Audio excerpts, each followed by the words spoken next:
तारड़ साहब साथ मौजूद हैं। सर, आपने तो बिल्कुल पाबंदी का ऐलान कर दिया ना मुलाकात में, तो क्या आने वाले दिनों में इजाजत किसी तरह का कोई तहरीरी मुआहदा होगा उसके तहत दी जाएगी? और फिर वजीर आला सुहेल आफरीदी अगर आते हैं तो उनके लिए क्या? देखिए, पहली बात तो यह है कि वजीर आला एक कॉन्स्टिट्यूशनल ऑफिस होल्डर हैं, हमारे लिए लायक एहतराम हैं। वो आएंगे तो उनको वापस जाने का कहा जाएगा, उनको पहले नाके से ही वापस कर देंगे। और कोई वहां पे इजाजत नहीं है कि आए और आके मजमा और तमाशा लगाएं। देखिए, वजीर आला को मैंडेट ये नहीं मिला कि जेल के बाहर खड़े होकर इंतजार करना है या लॉ एंड ऑर्डर की सिचुएशन क्रिएट करनी है। मैंडेट ये मिला है कि केपी में हेल्थ, एजुकेशन, इंफ्रास्ट्रक्चर डेवलपमेंट, इन चीजों पे फोकस किया जाए, लॉ एंड ऑर्डर पे फोकस किया जाए, काउंटर टेररिज्म पे फोकस किया जाए। ये तो ये मैंडेट की तौहीन है कि आप सारा सारा दिन जेल के बाहर खड़े रहें और वहां पे आप अपनी वीडियोस बनाएं और टिकटॉक्स बनाएं और पुलिस को धक्के दें।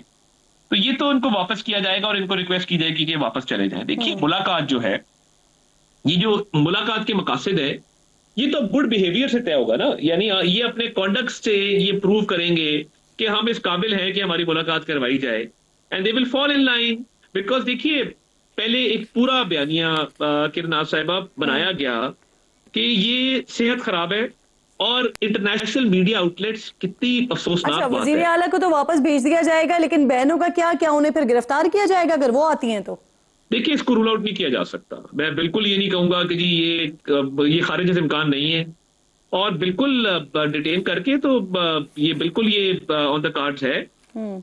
और इसके अंदर बहुत जरूरी है कि हर हवाले से कानून जो है वो हरकत में आएगा और ये कानून के मुताबिक होगा, इसमें कोई गैर कानूनी चीज नहीं और होगी। जो आप गुड बिहेवियर की बात कर रहे हैं उससे क्या मुराद है? देखिए, मुलाकात का एक मकसद है, और मुलाकात का कैदी की सेहत, कैदी के लीगल मामला से ताल्लुक है। हम्म। हम्म। ये जेल के बाद लॉ एंड ऑर्डर सिचुएशन ना क्रिएट करें और बाहर आके सियासी गुफ्तगू ना करें।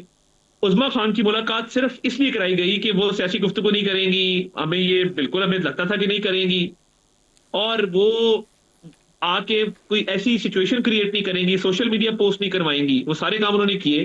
तो देखिए, ओवर टाइम अगर इनका बिहेवियर इंप्रूव करता है और ये फौज के सरबराह मुल्क की सालमियत इस हवाले से को अपना शो करते हैं कि ये हम्म। सियासत करें, मुल्क को दांव पे मत लगाएं, और अगर पे लगाना चाहते हैं तो देखिए, ये तो इजाजत नहीं दी जा सकती।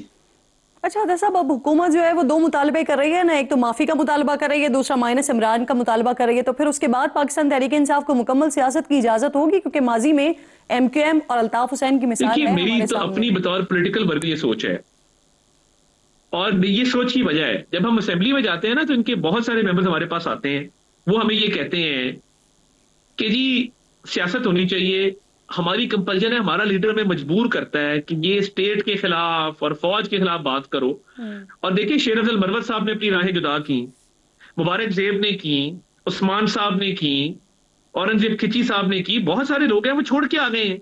उन्होंने कहा ये हम मुल्क की खातिर सियासत करते हैं, ये कोई सियासत नहीं है कि आप फौज को गालियां दें और फौज के सरबराह के खिलाफ जो है वो बयानियां बनाएं।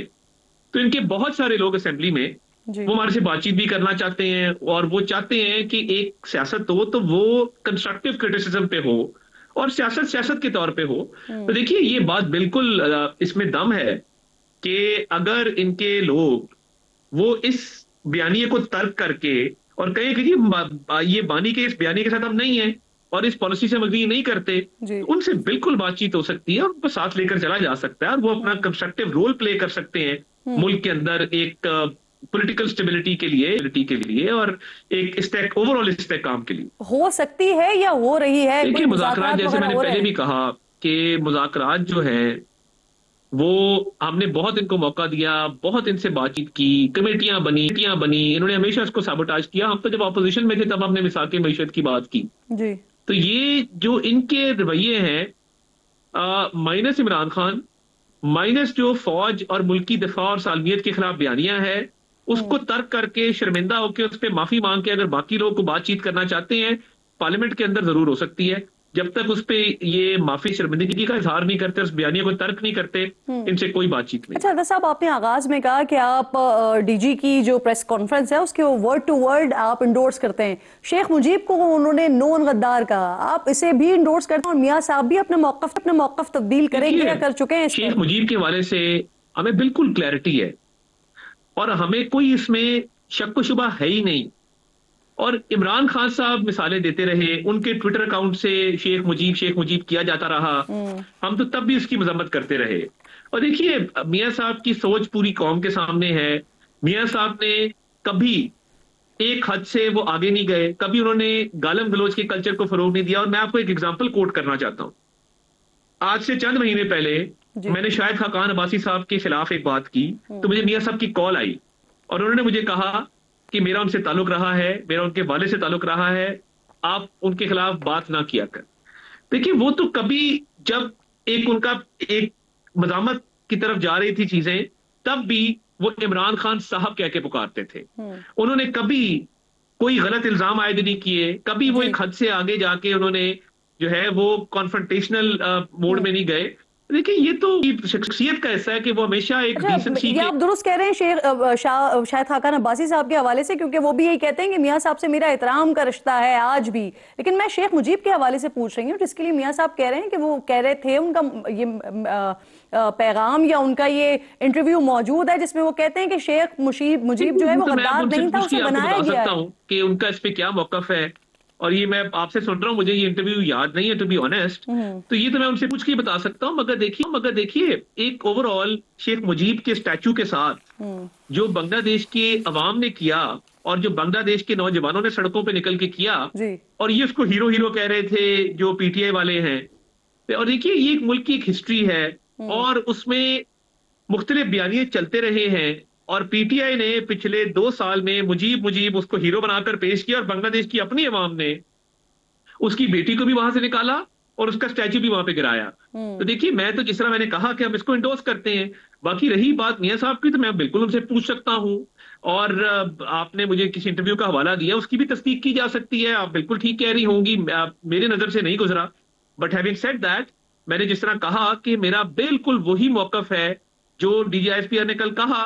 और इस हवाले से पीटीआई जो है वो हीरो वर्शिप करते हुए शेख पोर्ट्रेट करती रही है। हमारी जमात की तरफ से रिसेंटली इस पे कोई ऐसी बात सर, नहीं की आज गई। हाल ये है सर कि बांग्लादेश में शेख हसीना वाजिद को सजाए मौत सुनाई गई है। तो तार साहब, एक सवाल और भी उठ रहा है सर, जब ये प्रेस कॉन्फ्रेंस कल वाली हुई से एग्जैक्टली एक दिन पहले आपने और आजम नजीर तारड़ साहब ने भी प्रेस कॉन्फ्रेंस की, लेकिन क्या हुकूमत तहरीक इंसाफ के जिस तरह से इल्जामात हैं या जो उनकी जबान दराजी है उसका सही जवाब नहीं दे सकी, कि जिसके बाद फिर तर्जुमान पाक फौज को खुद आना पड़ा और वजीर आजम की मुशावरत से ये प्रेस कॉन्फ्रेंस हुई है? सर देखिए, पहली बात तो ये है कि बयानिए के हवाले से हमारी बिल्कुल सिनर्जी है और बिल्कुल सेम पेज है। अगर आप बात करें कि जी इन्फो डोमेन में भी हमारा डीजीआईएसपीआर का, मैं समझता हूं कि बिल्कुल एक आइडियल वर्किंग रिलेशनशिप है। बट हैविंग सेड दैट, हमने हमने भी प्रेस कॉन्फ्रेंस की एक दिन पहले, मगर ये जरूरी समझा गया कि डीजीआईएसपीआर भी इस पे बात करें, क्योंकि देखिए, जो माहौल ये क्रिएट करने की कोशिश कर रहे हैं जी। फौज के खिलाफ, और हम तो डिफेंड भी करते हैं और हर हवाले से इस पीटीआई के इस बयानिए को रद्द भी करते हैं। मगर देखिए, इंस्टीट्यूशन को एक अपनी रिस्पेक्ट के हवाले से एक क्लियर कट स्टांस जो है वो उन्होंने लिया। और मैं समझता हूँ ये वक्त की जरूरत थी कि एक उनकी तरफ से इस पे एक डायरेक्ट मौकफ भी आता, वरना ये फॉर ग्रांटेड ले रहे थे तरीके इंसाफ वाले। तो ये मैं समझता हूँ कि ये ऑब्वियसली ऐसी चीजें जब होती हैं तो इसमें कोई ना कोई हमांगी, meeting of the minds, like mindedness होती है, तो ये होती है। ये ऐसे वन ऑफ नहीं होता। तो मैं समझता हूँ कि ये जरूरी था और ये अच्छा हुआ कि उन्होंने प्रेस कॉन्फ्रेंस। जो डीजी की प्रेस कॉन्फ्रेंस, ये हुकूमत और इदारे का मुत्तफिका फैसला था?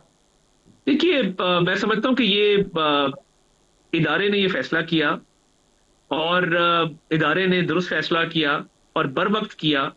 और मैंने और आजम नजीर तारड़ साहब ने एक दिन पहले भी प्रेस कॉन्फ्रेंस की थी और इस हवाले से बड़े दो टोक मौकफ का जो है वो हमने इजहार किया था। तो ये इदारे का फैसला दुरुस्त था और इदारे ने बड़ा बर वक्त इस पे जो है वो एक्ट किया।